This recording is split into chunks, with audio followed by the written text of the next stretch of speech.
Jamaah. Yeay. Oh jamaah. Yeay. Alhamdulillah. Mana tepuk tangannya dari Bandung? Masya Allah, makasih banyak buat jamaah dari Bandung yang sudah mampir ke studio Islami Twinda. Dan juga terima kasih banyak juga buat jamaah Islami Twinda yang selalu setia menyaksikan Islami Twinda. Nah kita kembali lagi masih di tema kita pagi hari ini. Buat yang baru bergabung kita ingatkan lagi temanya adalah jawaban Allah kalau kita berdoa. Alhamdulillah. Jamaah. Ada video nih ya tentang istri beri kejutan spesial untuk suaminya. Masya Allah. Coba kita lihat tayangannya, ini dia. Telan tuh makanannya ya kan. Bingung antara haru, bahagia dan lain-lain. Apa sih ini berisik banget ini di belakang? Apaan? Tapi ini Masya Allah luar biasa ya. Setiap manusia atau setiap manusia yang berpasangan pasti pengen yang namanya dikaruniai seorang anak. Betul apa betul Bu? Ini Masya Allah luar biasa. Cuma kan memang gak semua orang yang berpasangan suami istri ini dikasih karunia oleh Allah seorang anak. Ada orang yang sudah bertahun-tahun menikah, bahkan ada yang sampai puluhan tahun menikah, belum dijawab doanya untuk mendapatkan anak. Katanya Allah memberikan jawaban dengan cara yang berbeda. Maksudnya apa nih Bib? Mohon izin menjelasannya. Tepuk tangan buat guru kita Habib Usman. Afwan Mas Fadli, Ustadz Maulana, Ustadz Syam. Bismillahirrahmanirrahim. Allahumma salli ala Sayyidina Muhammad wa ala ali Sayyidina Muhammad. Kita memahami bahwasanya Allah berkehendak sesuai dengan kehendaknya. Ada seorang hamba yang dimana dia tidak diberikan rizki yakni anak oleh Allah. Atau ada juga seorang hamba yang gak dikasih anak laki-laki. Atau ada juga seorang hamba yang tidak diberikan anak perempuan. Karena apa? Karena itu haknya Allah Subhanahu wa ta'ala. Oleh karena itu ada pesan dari Allah. Boleh jadi Allah gak berikan anak, disitulah tempat ujian yang besar baginya. Boleh jadi Allah gak kasih anak. Boleh jadi anak tersebut melakukan perbuatan yang Allah gak ridhoi karena doanya. Ya Allah berikanlah aku anak yang soleh, yang soleha. Oh ternyata anaknya bukan anak yang soleh-soleha. Sehingga Allah gak berikan. Oleh karena itu kita harus memahami pesan dari Allah. Ada orang yang memaksakan pengen anak laki-laki. Ada orang yang memaksakan pengen anak perempuan. Akhirnya sampai dia program dan lain sebagainya. Padahal semua itu dari Allah Subhanahu wa ta'ala dan Allah sudah mengetahui hambanya. Dan Allah memahami hambanya dan apa yang terjadi terhadap hambanya. Jangan engkau memaksakan kehendaknya Allah. Sehingga akan terjadi satu hal yang besar. Kita mengetahui Allah berfirman dalam Quran surat Ash-Shu'ara ayat 49 sampai 50. Dengan kalimat yang indah dari Allah diawali lillahi mulkus samawati wal ard. Dalam Quran Ash-Shura ayat 49-50 diawali dengan kalimat indah. Bahwasanya langit dan bumi itu adalah kepemilikan Allah. Langit dan bumi beserta isinya adalah milik Allah. Lillahi mulkus samawati wal ard. Yakhluqu may yasha. Allah menciptakan segala sesuatunya dengan kehendak Allah, dengan keinginan Allah. Yahabu liman yasha'u inasan wa yahabu liman yasha'u dzukura atau zakura. Allah Subhanahu wa taala menciptakan yakni apa? Laki-laki ataupun perempuan, dan ada yang dikasih anak laki-laki, ada yang dikasih anak perempuan. Au yuzawwijuhum dzukuran inna wa inasan. Dzukra inasan dzukrana wa inasan. Wa yaj'alu may yasha'u agiman. Ada yang Allah kasih anak laki-laki 2, ada yang Allah kasih anak perempuan 2, atau ada yang Allah kasih laki perempuan komplit. Atau juga Allah berikan wa yaj'alu may yasha'u agiman. Ada yang dikasih bandul. Ada yang gak dikasih punya anak. Ini semua apa? Innahu alimun qadir. Allah mengetahuinya. Jadi ingat, jangan memaksakan yang telah Allah tentukan. Dengan cara kalian memaksakannya dengan apa? Dengan program. Yang ini diambil spermanya, ya kan? Dipilih mana laki-laki, mana perempuannya, jangan. Kata Allah apa? Allah sudah tentukan dan Allah sudah kasih. Ketika Allah sudah tentukan dan kasih, ada pesan moral dari Allah. Ada pesan yang istimewa. Kenapa? Karena Allah mengetahui kesanggupan hambanya. La yukallifullahu nafsan illa usaha. Yakni ketika orang tersebut atau hamba tersebut gak sanggup punya anak laki-laki, sehingga menjadi beban yang besar. Allah yang tahu. Masya Allah. Begitupun anak perempuan dan sebaliknya. Jadi jangan suuzon sama Betul. Allah. Pasti adalah Allah kasih kita yang terbaik. Kalau memang belum punya anak berarti itu mungkin yang terbaik juga buat kita gitu ya. Masya Allah. Makasih banyak Habib. Tepuk tangan buat Habib Usman. Jamaah. Udah siap? Siap. Udah siap Nah. ditanya oleh saya. Karena Oke. kita masuk di segmen Ustadz bertanya, kami Kami menjawab. Coba yang mana Ustadz? dianjurkan, Oke. disunahkan, tunjuklah yang paling dekat Yang dengan dekat. Yang mana? Ibu ini dekat. Oh ya Allah, pas banget. Apanya? Heeh. Tingginya. Silakan Ibu perkenalkan nama. Bu jangan jauh-jauh mau ke masjidnya. Tidak apa-apa, tidak apa-apa. Tidak boleh. Iya. Ya. Bismillahirrahmanirrahim. Assalamualaikum warahmatullahi wabarakatuh. Waalaikumsalam warahmatullahi wabarakatuh. Perkenalkan, nama saya Ibu Rohaiti dari Majelis Ta'lim Al-Mu'min Panisan Bandung. Iya. Tepuk tangan dong. Tepuk tangan dong Bu. Ya. Ustadz mau nanya apa? Bu, saya mau nanya, tahu nggak di dalam Al-Quran ada surah yang apabila dibaca itu langsung dijawab oleh Allah? Nggak tahu, Ustaz. Nggak tahu? Nggak tahu. Mau tahu?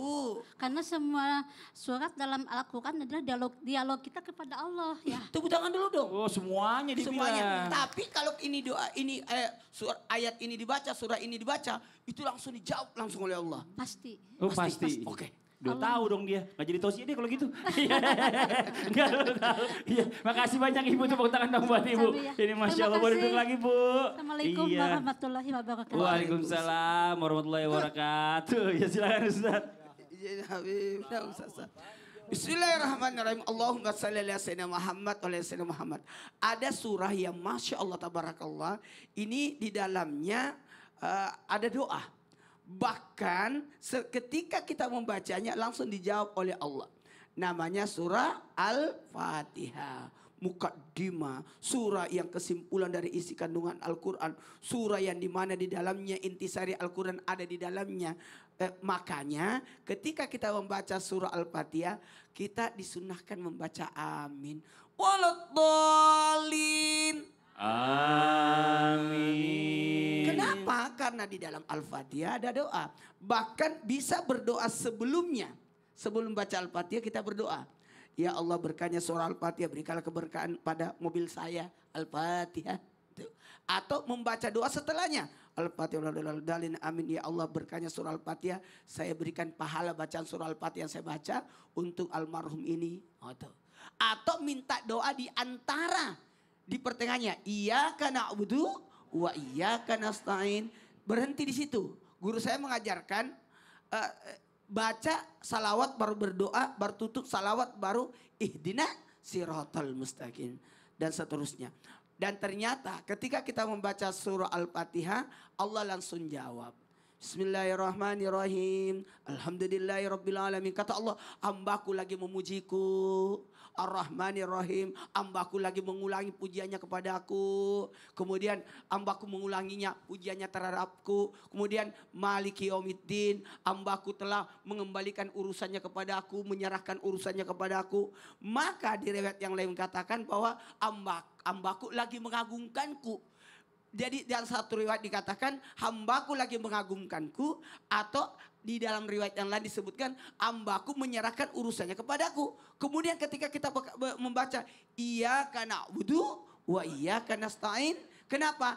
Ini antara diriku dan hambaku. Dan hambaku sesuai apa yang dia minta. Makanya paling bagus kita berdoa pada saat kita baca iyyaka na'budu wa iyyaka nasta'in. Hanya engkau yang kami sembah dan hanya engkau yang kami mohon pertolongan. Kemudian ihdinas siratal mustaqim dan seterusnya sampai akhirnya, maka Allah berkata ini milik hambaku dan hambaku sesuai apa yang diminta.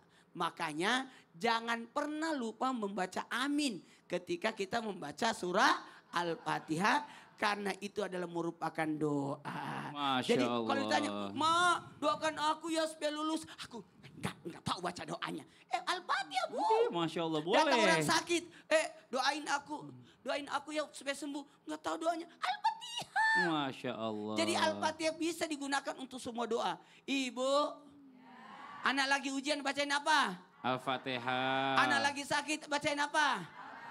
Jadi Al-Fatihah adalah doa. Doa untuk apapun sesuai keinginan kita. Masya Allah. Terima kasih banyak Ustadz Maulana. Tepuk tangan buat Ustadz Maulana. Oke, sekarang waktu kita mau kasih kesempatan sama jamaah yang ada di studio. Mewakili jamaah yang di rumah untuk bertanya sama guru-guru kita. Tapi sebelumnya kita masuk dulu ke segmen Tanya Dong Ustadz. Kami semua tanya dong Ustaz. Oke, yang mau bertanya boleh silakan angkat tangannya. Mana? Oh, yang ini dulu nih, yang deket-deket sama pohon. Iya, silakan Bu. Berdiri Bu, boleh ya? Assalamualaikum warahmatullahi wabarakatuh. Waalaikumsalam warahmatullahi wabarakatuh. Izin mau bertanya ke Ustadz Sam. Ustadz Syam boleh. Siap, Ibu. Tapi Namanya perkenalkan siapa, nama ibu Bu? dulu. Namanya siapa Ibu? Nama Bu Haji Enti Bu dari Haji Entik. iya, Ah. dari Majelis Mana ya? Taklim Ngapain megang Al-Mu'min. temennya? Mau temennya mau ngasih tahu, enggak ada ngasih tahu. Al-Mu'min. Al-Mu'min. Iya, Tepuk tangan dong buat Bu Haji Entik. Pertanyaannya Bu Haji Entik. Mengapa kalau kita doa minta dinaikin derajat, kok Allah menjawabnya dengan memberi kita ujian gak pernah kelar dan bertubi-tubi?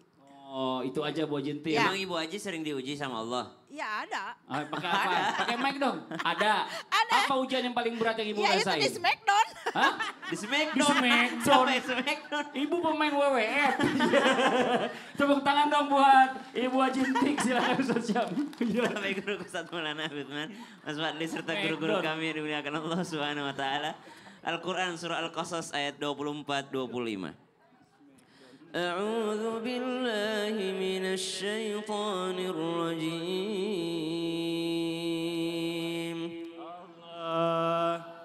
فسقى لهما ثم تولى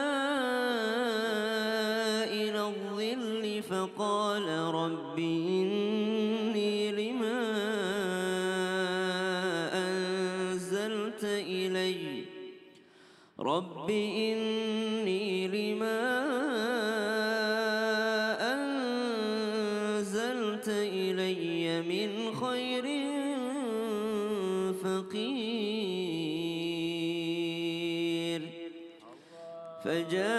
فجاءته إحداهما تمشي على استحياء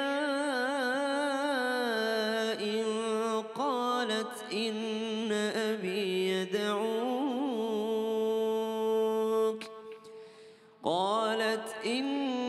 أبي يدعوك ليجزيك أجر ما سقيت لنا فلما جاءه وقص عليه القصص قال لا تخف نجوت من القوم الظالمين.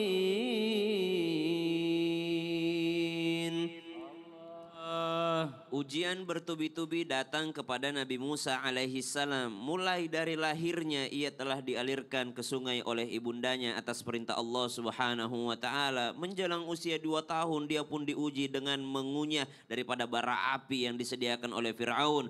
Setelah itu dia pun terpisah oleh ibundanya, dipertemukan kembali, tumbuh dewasa, namun ternyata pada akhirnya dia dikucilkan, diusir, dan daripada itu dikejar-kejar oleh Firaun sampai berada pada kota yang bernama kota Madian. Dia pun lari ke sana, tiada membawa apapun sedikit pun, tiada harta, tiada kekuatan, tiada keluarga, tiada barang-barang yang dia bawa.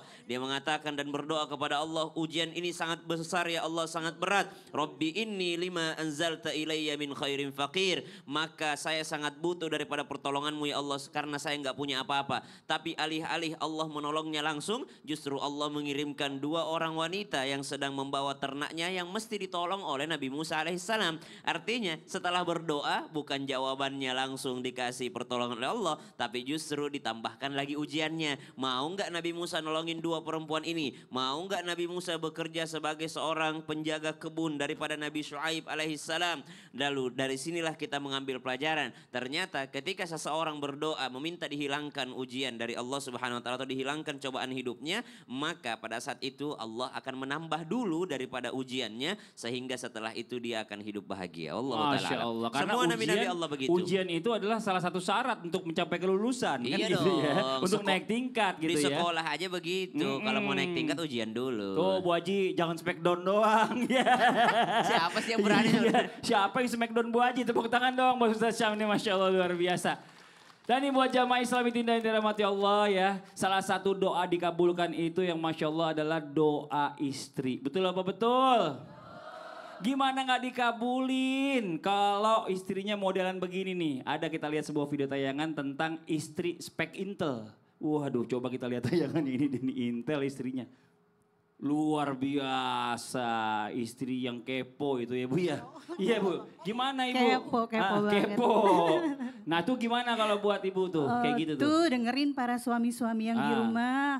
Mungkin Allah nggak jawab doa para istri itu, suami jangan ngumpetin sesuatu apapun itu harus jujur. Nah, dengerin tuh. Kalau ada yang diumpetin, Setuju. spek Intel dunia keluar. Ibu suka ngepoin suaminya? Kepo. Kepo. Ya Allah. Nama suaminya siapa? Ustadz Dindin. Oh, Ustaz. Ustadz Ding-Ding. Ibu sendiri namanya? Ambu Santi. Ambu Santi. Dengerin, buat semuanya laki-laki dimanapun berada dalam artian jadi suami, ketahuilah, buat semuanya dengerin. Hati-hati bisa jadi doanya tidak diijabah karena ada masalah dengan istrinya. Oh bisa jadi. Karena suami yang berdoa, istri yang mengaminkan. Oh iya. Mau tahu? Mau dong. Mau tahu? Mau. Banget Kita akan Ustadz. bahas setelah yang satu ini. Jamaah. Alhamdulillah. Salam buat suaminya Ustaz.